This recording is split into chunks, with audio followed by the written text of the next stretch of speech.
I am Emily, and the night the carnival rolled into our small town, my life took a nightmarish turn. The air buzzed with excitement as the Ferris wheel loomed against the moonlit sky, and the scent of cotton candy mingled with the haunting melodies of a calliope. Little did we know that the mysterious carnival harbored a malevolent force that hungered for the darkest recesses of our fears. The carnival, an otherworldly spectacle that materialized like a phantom, drew us in with an irresistible allure. Its entrance beckoned with flickering lights and an eerie laughter that echoed through the deserted streets. Intrigued and unsuspecting, we ventured into the heart of the nocturnal carnival, where shadows seemed to dance with a life of their own.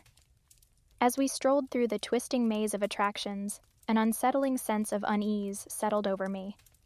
The air itself felt charged with an unseen malevolence. My friends and I, swept up in the carnival's mystique, dismissed our apprehensions as mere jitters. The attractions, shrouded in an ethereal glow, promised a journey into the unknown. A funhouse with mirrors that distorted our reflections, a fortune teller who whispered cryptic prophecies, and a carousel that spun with spectral grace.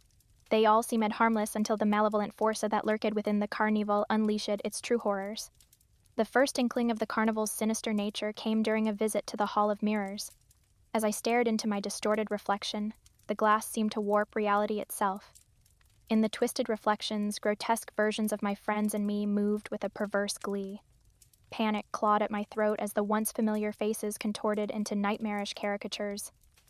The laughter of the malevolent force echoed through the hall as the mirrors shattered, releasing a swirling vortex of shadows. Each shard seemed to carry a piece of our fears, manifesting into grotesque apparitions that lurked in the corners of our vision. As we fled the Hall of Mirrors, the once vibrant carnival transformed into a nightmarish realm. The air thickened with an otherworldly fog, and the flickering lights cast elongated shadows that seemed to writhe with a life of their own. The calliope's melody, once whimsical, now echoed with an eerie discord. We sought refuge in the fortune teller's tent, hoping for answers to the nightmare that unfolded.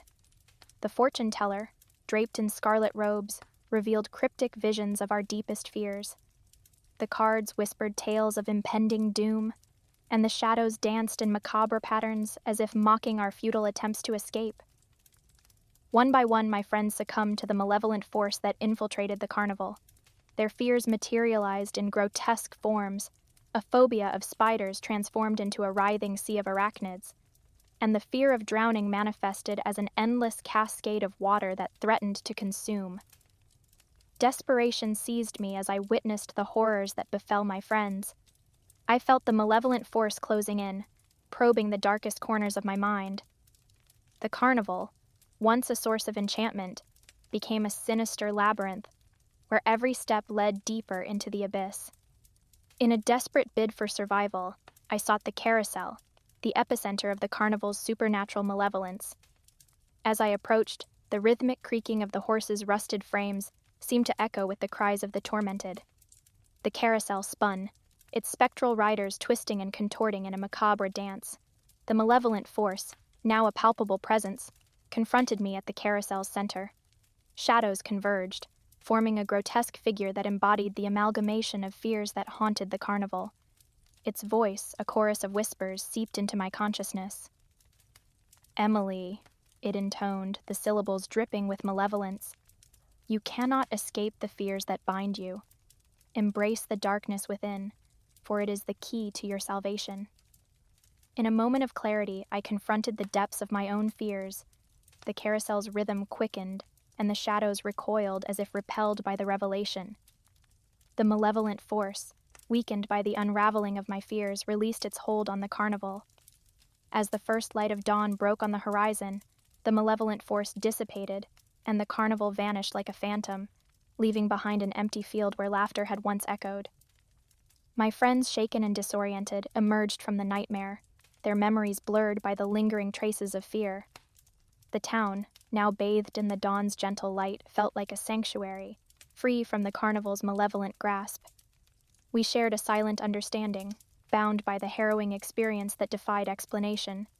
The once vibrant carnival, now reduced to a haunting memory, left an indelible mark on our souls.